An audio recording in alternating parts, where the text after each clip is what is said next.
লিভারপুলকে হারিয়ে দিয়েছে টটনহাম Hotspur Carabao কাপের সেমিফাইনালের প্রথম লেগে লিভারপুল হেরেছে 1-0 গোলে। তবে সেই গোল নিয়ে বহু তর্ক বিতর্ক, একটা পেনাল্টি লিভারপুল পেতে পারতো কিনা সেই সব কিছু বিতর্ক উস্কে দিয়েছে। ম্যাচের শুরুটা হয়েছিল একটা দুর্ঘটনায়, রদ্রিগো বেন্টাঙ্কুরকে পরে মাঠ ছাড়তে হয়েছিল চোট নিয়ে। কিলস্কি টটনহাম গোলকিপার চমৎকার করেছেন, সিমিকাসকে করা এই ফাউলটাই পরে অনেক বড় নাটকের জন্ম দিয়েছে। কিছুক্ষণ পরেই গোল করেছেন সেখান থেকে বার্গভেল। এখন কথা হচ্ছে এইটা নিয়ে লিভারপুলের player Virgil van Dijk, Liverpool coach সবাই মহাবিরক্ত। তারা বলছেন যে এই গোল মোটেই স্ট্যান্ড করা উচিত ছিল না।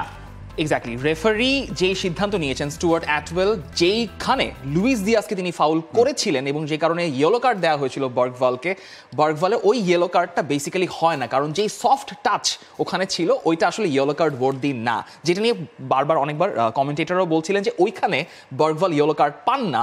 কিন্তু যেখানে আসলে সিমিকাসকে ফাউল করা হয়েছে সেই ফাউলটার পর সিমিকাস উঠেও গিয়েছিলেন, সেখানে 10 জনের দল নিয়ে খেলছিল লিভারপুল, এবং ঠিক সেই এক্স্যাক্টলি যখন প্লেটা স্টার্ট হলো 30 সেকেন্ডের মাথায় বার্গভাল গোলটা করলেন। মানে তার জন্য প্রথম গোল।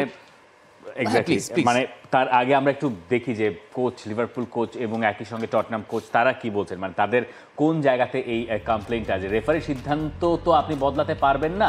বার্গভাল দ্বিতীয় হলুদ কার্ড না দেখায় 30 সেকেন্ড পরেই ম্যাচে সেটার যে এত বড় প্রভাব পড়বে তা কেউ ভাবেনি।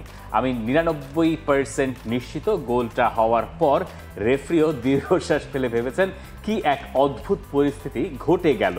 আচ্ছা, কারো যদি এটা নিয়ে কোনো কনফিউশন থাকে, ঘটনা যেটা ঘটেছে যে আপনি অ্যাডভান্টেজ প্লে প্রথমে দিয়েছেন, রেফারি যে অ্যাডভান্টেজ প্লেটা দিয়েছেন, এরপরে খেলাটা ওখান থেকে থামানোর কথা, লিভারপুল অ্যাটাকে গেছে, গোলকিপার পর্যন্ত বল গেছে।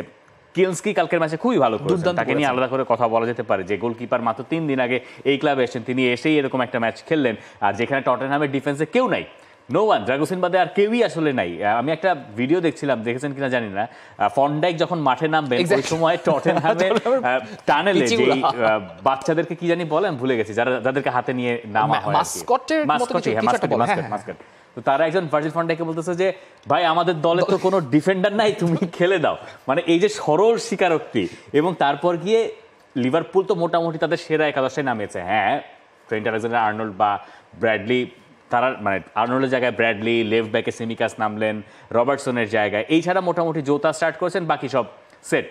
কানসা যদিও আবার তারে মানে মাঠ ছাড়তে হইলো ইনজুরি নিয়ে। এই সব কিছু যদি আপনি বাদ দেন, লিভারপুলের মানে হারটার পেছনে কি এইটাই আপনি সোললি দায় দেখেন? লিভারপুলের হারের জন্য এটা মোটেও দায়ী না, কারণ হচ্ছে লিভারপুলের তো আপনি 24টা ম্যাচের একটা আনবিটেন রেকর্ড ছিল নটিংহাম ফরেস্টের কাছে হারার পর থেকে। এখন সেই দলটা টটেনহামই হইলো, যে টটেনহামই তারা হারিয়ে দিয়েছে, যে দলটা আবার 6-3 গোলে হেরে গেছিল। এখন কথা হচ্ছে লিভারপুলের স্ল্যাক অফ করার একটা সুযোগ ছিল, এটা ফার্স্ট লেগ, আপনি জানেন পরের লেগটা আপনি অ্যানফিল্ডে খেলবেন, সো আপনি 1-0 গোলে হেরেছেন। এখানে লিভারপুল খুব একটা এটা নিয়ে বিচলিত হওয়ার কোনো দরকার নেই, কারণ তাদের ম্যাচের পারফরমেন্সে কালকে ওই ইন্টেন্সিটিটা বা ওই আর্চটা কিন্তু অতটাও দেখা যায়নি। শেষ দিকে তারা চেষ্টা করেছে একটা ড্র করলে আসলে ওই রেকর্ডটাও বেঁচে যায়, একটা হারের চেয়ে একটা ড্র তো বেটারই, কিন্তু ওটা নিয়ে লিভারপুল বিচলিত না।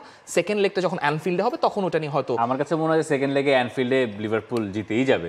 টটেনহ্যামের জন্য এই জয়টা গুরুত্বপূর্ণ ছিল, এবং রেফারির এই ডিসিশনটা ম্যাচে প্রভাব ফেলেছে, কোনো সন্দেহ নাই। লিভারপুল একটা পেনাল্টিও বোধহয় শেষ দিকে গিয়ে পেতে পারতো, যেটা আসলে হয় নাই। অ্যাঞ্জ পোস্টেকগ্লুকে তাই নিয়ে কথা বলতে হয়েছে। আগের ম্যাচে নিউক্যাসলের বিপক্ষে তিনি একটু হতাশ হয়েছিলেন, তার দলের পক্ষে রায় যায় নাই। এখন তিনি অনেক কথা বলছেন। ভাই, এই উনার এই শক্ত কথা আমার খুব একটা পছন্দ হয় না। আমি অবাক হয়ে যাই দেখে যে ভিএআর এর কারণে এই দেশে খেলাটার এমন আমূল পরিবর্তন।